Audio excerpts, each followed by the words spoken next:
Tribuners, kita beralih ke berita lainnya. Tak diangkut selama 2 bulan, kini tumpukan sampah di Rumah 3 Ambon telah dibersihkan bertahap. Setelah diberitakan sebelumnya, sampah yang dibiarkan menumpuk selama 2 bulan di tempat pembuangan sementara atau TPS Pasar Rumah 3 Ambon, kini mulai dibersihkan secara bertahap Selasa 10 Mei 2022 pagi. Pantauan tribunambon.com di lokasi, suasana jalanan Pasar Rumah 3 pun kini jauh lebih bersih dibanding sebelumnya. Ratusan kantong plastik merah berisi sampah yang sebelumnya meluber hingga 5 meter memakan badan jalan pun mulai berkurang.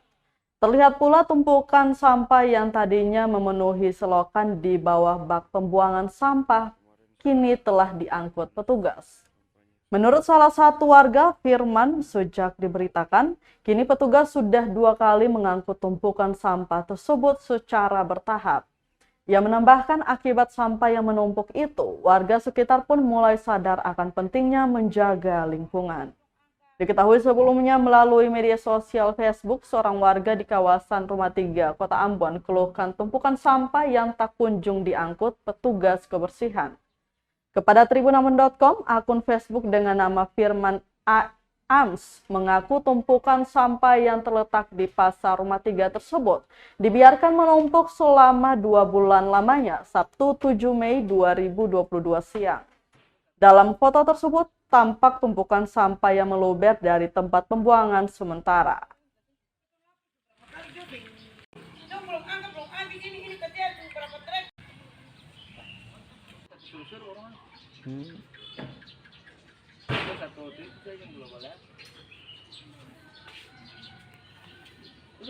Terima kasih sudah nonton.